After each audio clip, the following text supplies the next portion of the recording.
अगली digestive gland है pancreas.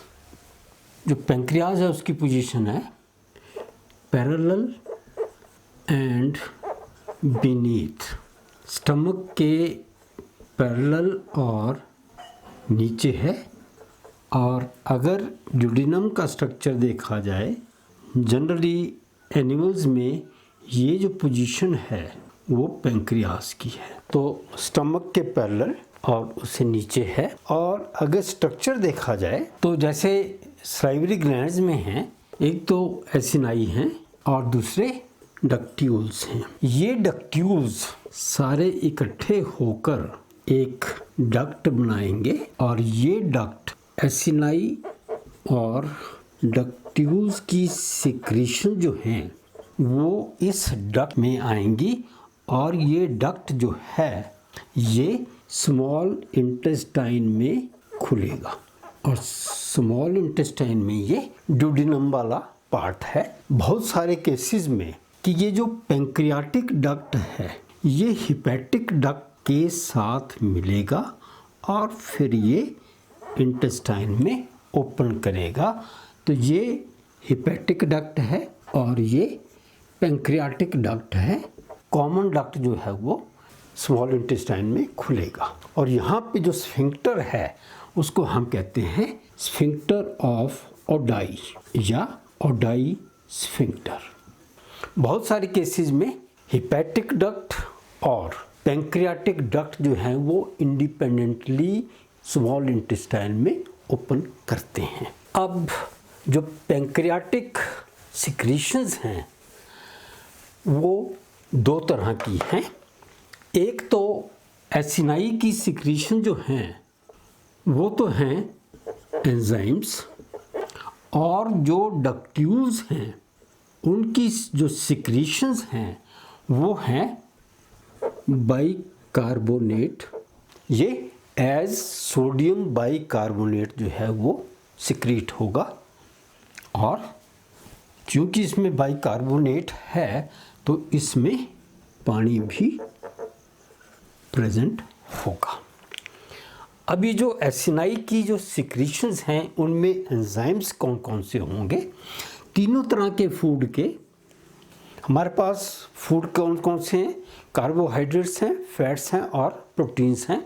तो इनको डाइजेस्ट करने के लिए कार्बोहाइड्रेट्स को अमाइलोलिटिक, प्रोटीन्स को प्रोटियोलिटिक और लाइपोलिटिक लिपिड्स को या फैट्स को डाइजेस्ट करने के लिए, तो इसमें अमाइलोलिटिक, प्रोटियोलिटिक और लाइपोलिटिक एंजाइम जो हैं ये प्रेजेंट होंगे।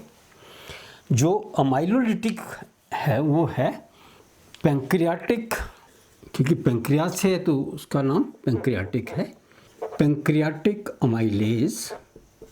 जो प्रोटियोलिटिक हैं वो हैं ट्रिप्सिन, दूसरा है काइमोट्रिप्सिन और तीसरा है कार्बोक्सी पॉलीपेप्टाइडेज। तो ये तीन एंजाइम्स हैं, लेकिन जैसे पेप्सिन पेप्सिनोजन की फॉर्म में थी वैसे ही ये इनएक्टिव फॉर्म में रिलीज होंगे एसिनाई से और उसके बाद इंटेस्टाइन में ये एक्टिव हो जाएंगे। जो लाइपोलिटिक है वो है पैंक्रियाटिक लाइपेज, दूसरा है कोलेस्ट्रॉल एस्ट्रेज। इसके अलावा दो और एंजाइम्स हैं, वो हैं राइबोन्यूक्लियेज और डीऑक्सी राइबोन्यूक्लियेज, जो कि न्यूक्लिक एसिड के डाइजेशन के लिए हैं।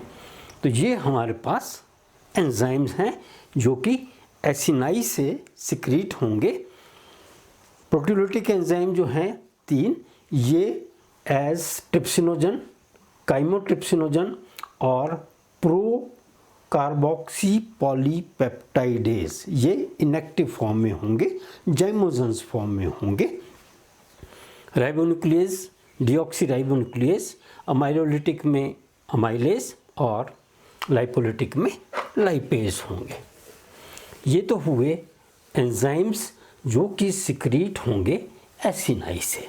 जो डक्ट्यूल्स हैं वहाँ से सिक्रीट होंगे बाइकार्बोनेट और एस सोडियम बाइकार्बोनेट और उसमें वाटर मिक्स होगा। तो बाइकार्बोनेट कैसे बनता है? ये ब्लड वेसल है जिसमें ब्लड है और ये डक्ट्यूल्स का सेल है और ये ल्यूमन है इंटेस्टाइन का। तो जो पहला स्टेप होगा वो है ब्लड से कार्बन डाइऑक्साइड डिफ्यूज़ करके ये सेल में आई डक्ट्यूल्स वाले में, और ये कार्बन डाइऑक्साइड जो है ये वाटर से कंबाइन करेगी और बनाएगी कार्बोनिक एसिड और एंजाइम होगा कार्बोनिक एनहाइड्रेज। तो इसको ऐसे लिखते हैं, कार्बन डाइऑक्साइड प्लस वाटर और ये बना एंजाइम है कार्बोनिक एनहाइड्रेज। ये कार्बोनिक एनहाइड्रेज जो है ये ब्लड सेल्स में भी होता है, आरबीसीज में भी। तो ये बन गया हमारे पास कार्बोनिक एसिड। अब ये कार्बोनिक एसिड इसी एंजाइम की प्रेजेंस में स्प्लिट करेगा या डिसोसिएट करेगा हाइड्रोजन आयंस और बाइकार्बोनेट आयंस में। अब ये जो बाइकार्बोनेट है ये एक्टिवली ट्रांसपोर्ट होगा ल्यूमन में, और ये जो हाइड्रोजन आयंस हैं ये सोडियम के साथ एक्सचेंज होंगे। तो हाइड्रोजन आयन ब्लड में जाएगा और सोडियम आयन जो हैं वो ये एक्सचेंज होंगे और ये फिर सोडियम जो है ये भी ल्यूमन में आ जाएगा और इसके साथ साथ वाटर जो है ये भी डिफ्यूज़ करेगा, ट्रांसपोर्ट होगा और ये ल्यूमन में आ जाएगा और ये बाइकार्बोनेट है, सोडियम बाइकार्बोनेट, और वाटर जो है वो डक्ट्यूल्स में होगा। सभी डक्ट्यूल्स का ये इकट्ठा होके मेन डक्ट में जाएगा। अब मेन डक्ट से फिर एसिनाई का डक्ट प्रोडक्ट भी आ रहा है, डक्ट्यूल्स का भी, और ये स्मॉल इंटेस्टाइन में चला गया। वहाँ पे ये बाइकार्बोनेट जो है ये क्योंकि स्टमक से हमारे पास एसिडिक पीएच वाला पार्शियली डाइजेस्टेड फूड आ रहा है, इसलिए ये बाइकार्बोनेट आयन जो हैं ये उस पार्शियली डाइजेस्टेड फूड जो कि एसिडिक है उसको न्यूट्रलाइज करेंगे, क्योंकि जो पैंक्रियाटिक एंजाइम्स हैं वो एल्कलाइन पीएच पे एक्ट करते हैं। तो उसकी एसिडिटी को न्यूट्रलाइज करने के लिए ये बाइकार्बोनेट होते हैं। जब हम लीवर की बात करेंगे तो लीवर में भी ये बाइकार्बोनेट आएगा और एसिडिटी जो है वो न्यूट्रलाइज होगी। हालांकि लीवर में कोई भी एंजाइम नहीं होगा। अब देखते हैं कि ये एंजाइम्स करते क्या क्या हैं। तो पहले तो जो अमाइलेजेस हैं, अमाइलेज जो है ये क्या करेगा, जो पार्शियली डाइजेस्टेड स्टार्च है या और कार्बोहाइड्रेट्स हैं, ये एंजाइम जो है वो अमाइलेज जो है उसको माल्टोज या आइसोमाल्टोज या डाइसैकेराइड्स में कन्वर्ट करेगा। डाइसैकेराइड मीन्स 2 ग्लूकोज यूनिट्स जो हैं वो उसके साथ जुड़े होंगे 1,4 के साथ या 1,6 के साथ। जो प्रोटियोलिटिक एंजाइम्स हैं ये हमारे पास जब एसिनाई से रिलीज होंगे तो ये हैं जाइमोजेंस या इनएक्टिव। तो ट्रिप्सिन जो होगी वो as trypsinogen, chymotrypsin as chymotrypsinogen, और जो तीसरा एंजाइम जो है कार्बोक्सी पॉलीपेप्टाइडेज ये प्रेजेंट होगा प्रो कार्बोक्सी पॉलीपेप्टाइडेज की फॉर्म में। अब जैसे ही इंटेस्टाइन में एसिडिक मीडियम से एल्कलाइन मीडियम बनेगा तो ये जो ट्रिप्सिनोजन है ये कन्वर्ट हो जाएगा ट्रिप्सिन में, और जैसे पेप्सिनोजन से ऑटोकैटालिसिस से पेप्सिन बनी थी वैसे ही ये ट्रिप्सिनोजन पे एक्ट करेगी ट्रिप्सिन, फर्दर ट्रिप्सिन बनाएगी, और ये ट्रिप्सिन इन 2 पे एक्ट करेगी और बनेगा काइमोट्रिप्सिन और कार्बोक्सी पॉलीपेप्टाइडेज। लेकिन ये ख्याल रहे कि ये जो एंजाइम्स हैं प्रोटियोलिटिक ये जब इंटेस्टाइन में आएंगे, स्मॉल इंटेस्टाइन में आएंगे, तभी इनकी जाइमोजन फॉर्म से एक्टिव फॉर्म में कन्वर्शन होगी। अब ये जो ट्रिप्सिनोजन से ट्रिप्सिन बनी ये एक तो पीएच के कारण, एक एंजाइम है एंटेरोकाइनेज, ये भी इंटेस्टाइन के सेल्स द्वारा सिक्रीट होगा और ये एंटेरोकाइनेज ट्रिप्सिनोजन को ट्रिप्सिन में कन्वर्ट कर देगा, और फिर एक बार ट्रिप्सिन बन गई तो ट्रिप्सिनोजन से ट्रिप्सिन बनता रहेगा, और साथ साथ में ये जो इनएक्टिव फॉर्म में काइमोट्रिप्सिनोजन या प्रो कार्बोक्सी पॉलीपेप्टाइडेज हैं ये काइमोट्रिप्सिन में और कार्बोक्सी पॉलीपेप्टाइडेज में कन्वर्ट हो जाएंगे। अब जो सेल्स इन इनएक्टिव प्रोटियोलिटिक एंजाइम्स को ट्रिप्सिनोजन, काइमोट्रिप्सिनोजन और प्रो कार्बोक्सी पॉलीपेप्टाइडेज बनाती हैं, वही सेल एक और जो है सब्सटेंस बनाते हैं जिसको हम कहते हैं ट्रिप्सिन इनहिबिटर, और इस ट्रिप्सिन इनहिबिटर का काम है ये ट्रिप्सिनोजन को ट्रिप्सिन में कन्वर्ट नहीं होने देता। ट्रिप्सिन इनहिबिटर जो है वो इन जाइमोजेंस के इर्द गिर्द, ये अगर ट्रिप्सिन काइमोट्रिप्सिन ग्रेन्यूल्स हैं तो ट्रिप्सिन इनहिबिटर जो है वो इनके इर्द गिर्द रहेगा, और जब ये इन जाइमोजेंस के को कवर करेगा तो कोई भी एंजाइम जो है वो एक्टिव नहीं हो पाएगा पैंक्रियाज के अंदर। ट्रिप्सिन इनहिबिटर जो है ये ट्रिप्सिनोजन से ट्रिप्सिन नहीं बनाता, और ट्रिप्सिन नहीं बनेगी तो काइमोट्रिप्सिन और कार्बोक्सी पॉलीपेप्टाइडेज नहीं बनेंगे, वो इंटेस्टाइन में ही बनेंगे। इसलिए ये जो ट्रिप्सिन इनहिबिटर है वो पैंक्रियाज को बचाने का काम करता है। अगर ये ट्रिप्सिन इनहिबिटर जो है सिंथेसाइज ना हो तो क्या होगा कि ये जब डक्ट्यूल्स और एसिनाई इकट्ठे होंगे तो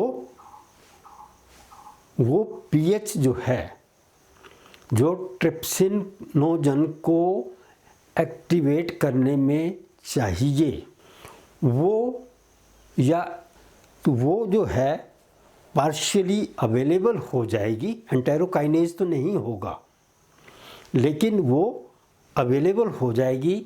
और उससे क्या होगा कि ये जो एक्टिव एंजाइम जो हैं ये पूरी की पूरी पैंक्रियाज को खा जाएंगे, डिस्ट्रॉय कर देंगे।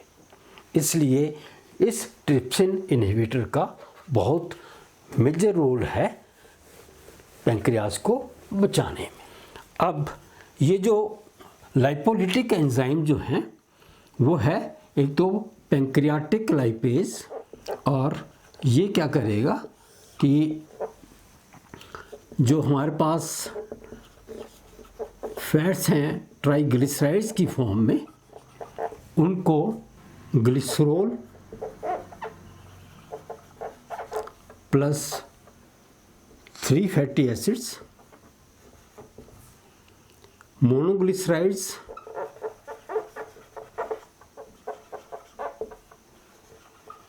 Plus 2 fatty acids, diglycerides plus 1 fatty acid में कन्वर्ट कर देगा। तो ये लाइपेज जो है, कुछ ट्राइग्लिसराइड जो है वो कम्प्लीटली लाइपोलिटिक एक्शन से ग्लिसरॉल और फैटी एसिड्स में कन्वर्ट होंगे, कुछ मोनोग्लिसराइड्स और 2 फैटी एसिड्स में, कुछ डाइग्लिसराइड्स और 1 फैटी एसिड में रिलीज हो जाएंगे। स्मॉल इंटेस्टाइन में पैंक्रियाज के साथ साथ एक और ऑर्गन का डक्ट जो है खुलता है, और वो ऑर्गन या ग्लैंड है लीवर। कुछ एनिमल्स में ये पैंक्रियाटिक डक्ट और लीवर का डक्ट, हिपैटिक डक्ट जो है, ये खुलने से पहले इकट्ठे हो जाते हैं। उन एनिमल्स में ये हिपैटिक डक्ट जो है ये डायरेक्टली इंटेस्टाइन में नहीं खुलेगा, और ये पैंक्रियाटिक डक्ट के साथ मिलकर एक कॉमन डक्ट बनाएगा जिसको हम हिपैटो पैंक्रियाटिक डक्ट कहते हैं।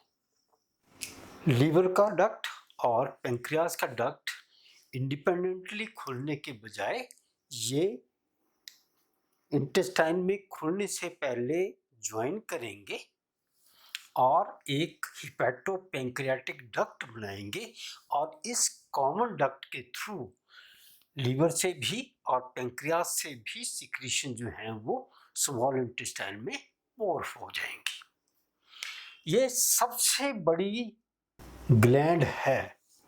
लीवर का मेन फंक्शन है बाइल जूस बनाना, और लीवर बाइल जूस जो बनाता है उसमें कोई भी एंजाइम प्रेजेंट नहीं है।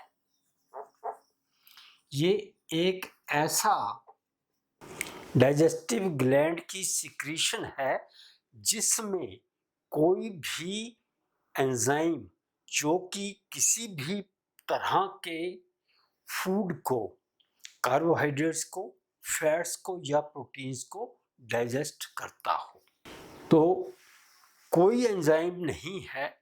फिर भी इसके 2 फंक्शन हैं बाइल जूस के।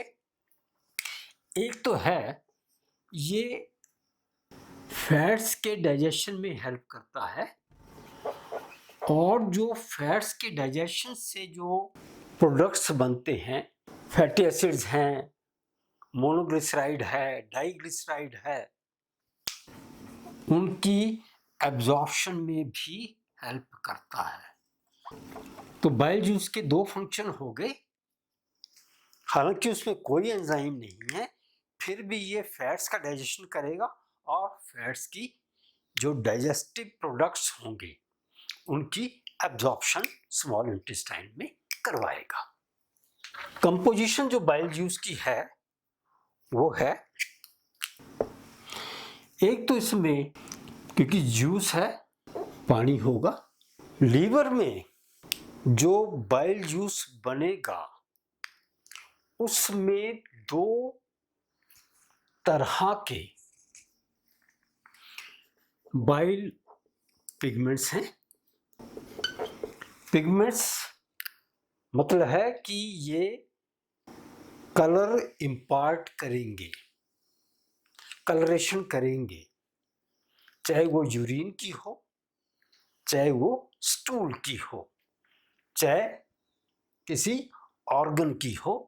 तो और ये दो बाइल पिगमेंट्स हैं, एक तो है बिलीवर्डिन और इसकी जब रिडक्शन होती है तो बिलिरुबिन बनता है।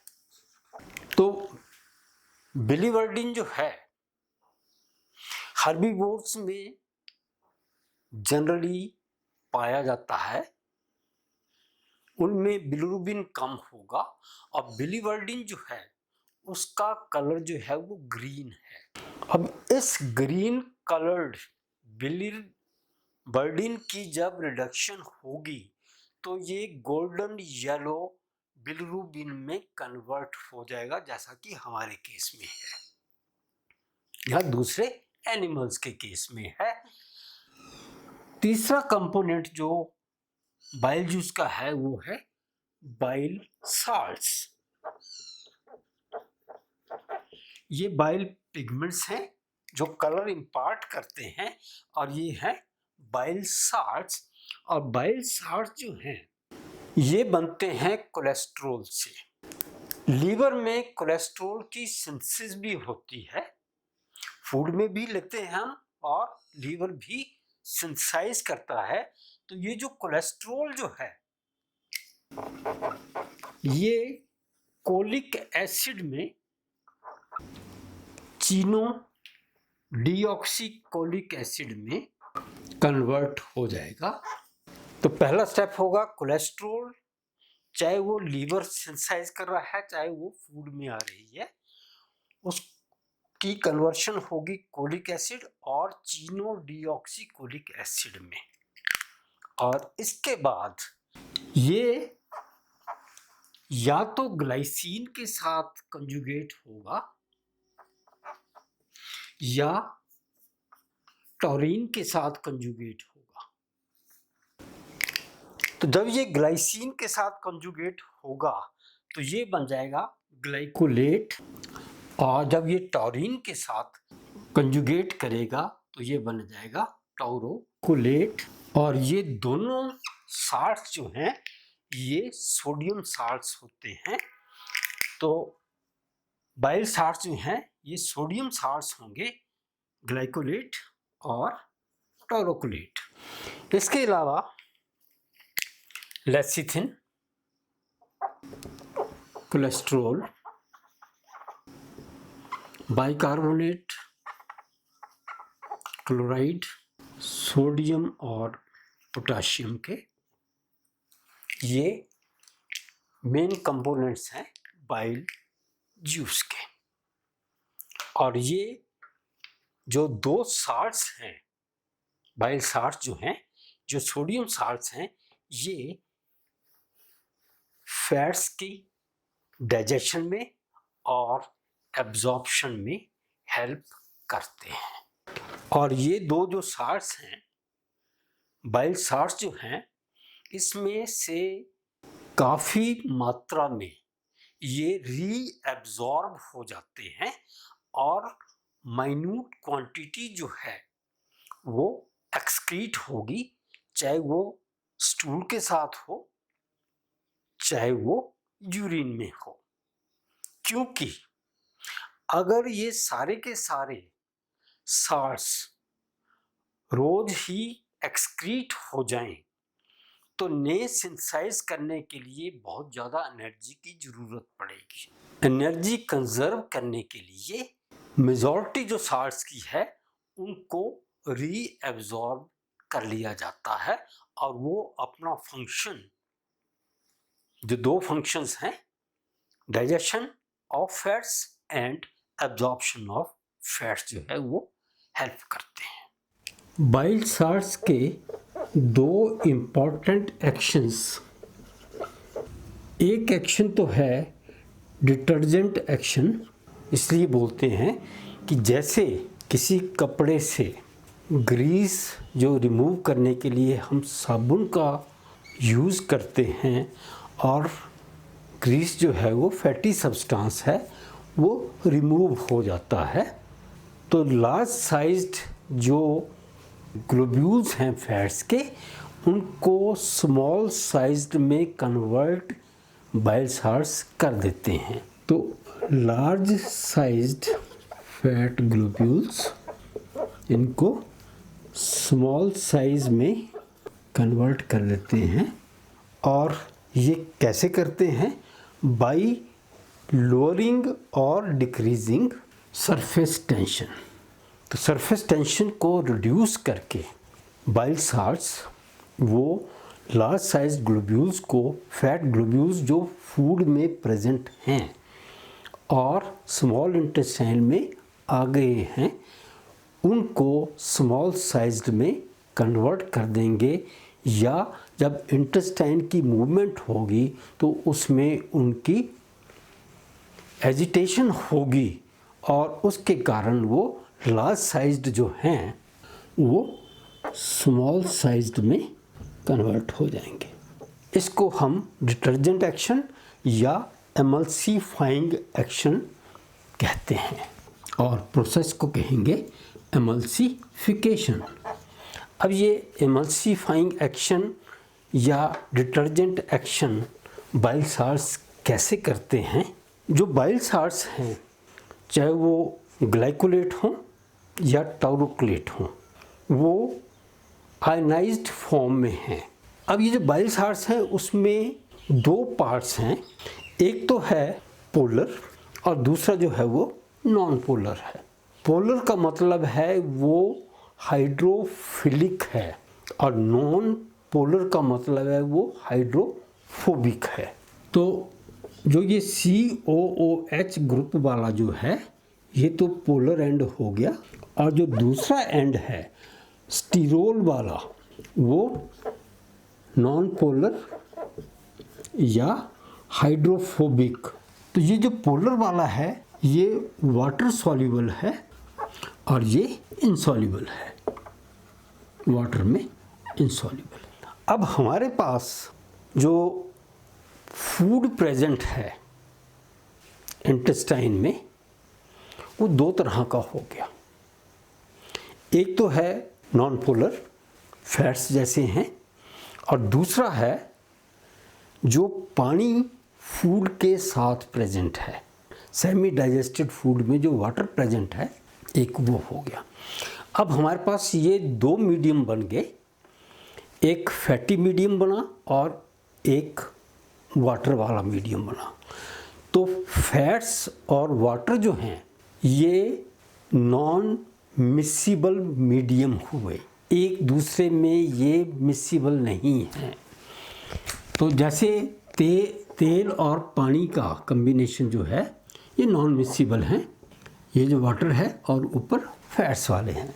जैसे एक टेस्ट ट्यूब में आप पानी डालो और फिर तेल डाल दो तो पानी की लेयर अलग रहती है और फैट्स की या तेल की अलग रहती है, क्योंकि वो एक दूसरे में डिज़ोल्व नहीं होते, मिसिबल नहीं हैं, तो दो अलग अलग लेयर बन जाती हैं। जो हमारे एंजाइम्स हैं, चाहे वो पैंक्रियाटिक जूस वाले हों या आगे चलकर इंटेस्टाइनल जूस वाले हों, वो हमेशा वाटर मीडियम में ही एक्ट करेंगे, प्रोटियोलिटिक हों, अमाइलोलिटिक हों या लाइपोलिटिक हों। अब जब लाइपोलिटिक एंजाइम भी वाटर मीडियम में एक्ट करेगा तो वो लिपिड्स पे कभी भी काम नहीं कर पाएगा, एक्शन नहीं कर पाएगा, क्योंकि लिपिड्स वाला नॉन मिसिबल है। इसलिए बाइल साल्ट्स हैं ग्लाइकोलेट और टाउरोक्लेट, ये एमल्सिफिकेशन करते हैं। और कैसे करेंगे ये कि जो पार्ट बाइल साल्ट का ये COOH वाला है ये तो वाटर जो कि फूड में प्रेजेंट है उसमें डिज़ोल्व हो जाएगा उसके साथ, और जो स्टीरोल वाला पोर्शन है नॉन पोलर जो है वो फैट ग्लोब्यूल में डिज़ोल्व हो जाएगा। फैट्स में डिज़ोल्व हो जाते हैं। तो जो बाइल साल्ट का स्टीरोल वाला पोर्शन है, क्योंकि ये फैटी है तो ये फैट ग्लोब्यूल में डिज़ोल्व हो जाएगा, और जो हाइड्रोफिलिक पार्ट है वो जो फूड के साथ पानी है उसके साथ उसमें डिज़ोल्व हो जाएगा। अब हमारे पास ये हाइड्रोफिलिक पार्ट हो गया, ये हाइड्रोफोबिक हो गया। जब ये एक दूसरे से नॉन मिसिबल मीडियम हैं, ये फैट वाला है, ये हाइड्रोफिलिक है, तो क्या होगा कि जब ये अरेंजमेंट आएगी कि COOH वाला वाटर के साथ और स्टीरोल वाला फैट ग्लोब्यूल में डिज़ोल्व होएगा, तो इंटरफेशियल या सरफेस टेंशन जो है वो लोअर हो जाएगी। और जैसे ही ये सरफेस टेंशन लो होगी, इंटेस्टाइन की जो मूवमेंट्स हैं उसके कारण एजिटेशन होगी।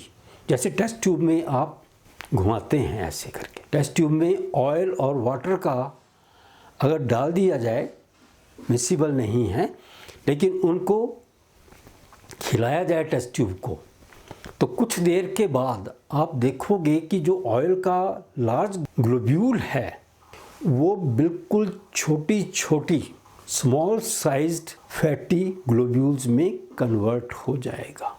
तो ऐसे ही इसमें भी जैसे सरफेस टेंशन इसकी लो हुई, तो जो इंटेस्टाइनल मूवमेंट्स हैं, जो एजिटेशन होगी इन बाइल साल्ट और फैट ग्लोब्यूल्स की, तो क्या होगा, ये फैट ग्लोब्यूल जो है ये लार्ज साइज्ड से स्मॉल साइज्ड में कन्वर्ट हो जाएगा।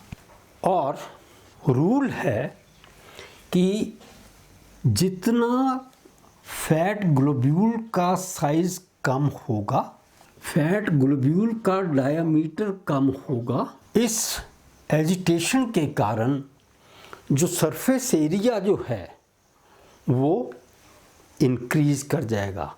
इसका मतलब ये है कि जो फैट ग्लोब्यूल का डायमीटर जो है वो इन्वर्सली प्रोपोर्शनल है surface area for the action of enzymes.